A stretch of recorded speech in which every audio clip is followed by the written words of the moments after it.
सुनेत्रा पवारांची राष्ट्रवादीच्या विधिमंडळ गटनेतेपदी निवड. राष्ट्रवादीचे नेत्यांचे मुख्यमंत्र्यांकडे पत्र. उपमुख्यमंत्री पदाच्या प्रक्रियेसाठी मुख्यमंत्र्यांकडून राज्यपालांना पत्र. सुनेत्रा पवार यांची राष्ट्रवादीच्या विधिमंडळ गटनेतेपदी एकमताने निवड. तसंच राष्ट्रवादी पक्षाचे सर्वाधिकार सुनेत्रांकडे. सुनेत्रा संध्याकाळी 5 वाजता घेतली उपमुख्यमंत्री पदाची शपथ. सुनेत्रा पवार यांनी दिला खासदारकीचा राजीनामा. राज्यसभेचे सभापती CP राधाकृष्णन यांच्याकडे सोपवला राजीनामा. बारामतीतील गोविंद बागेत शरद पवार आणि पार्थ पवारांमध्ये तब्बल 1.5 तास मंथन. सुनेत्रा पवारांच्या शपथविधीबाबत चर्चा झाल्याची माहिती.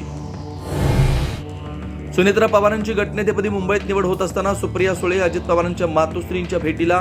काटेवाडीतल्या निवासस्थानी सुप्रिया सुळे आशाताईंकडे. दोन्ही राष्ट्रवादींच्या विलिनीकरणाची घोषणा 12 तारखेला होणार होती. शरद पवारांची माहिती. तर चर्चेची जबाबदारी माझ्यावर देण्यात आली. शरद पवारांच्या राष्ट्रवादीचे नेते जयंत पाटलांचं विधान.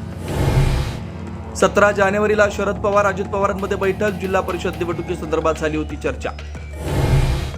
शरद पवारांना विश्वासात न घेता तातडीनं सुनेत्रा पवारांचा शपथविधी घेणं योग्य नाही. निर्णय किती दिवस टिकेल सांगता येत नाही.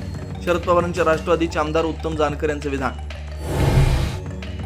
मीरा भाईंदर महापालिकेत महापौर पदावरून राजकारण तापलं. भाजपकडून डिंपल मेहतानी महापौर पदासाठी अर्ज भरल्यानं मराठी एकीकरण समिती आक्रमक. 3 फेब्रुवारीला तीव्र आंदोलनाचा इशारा.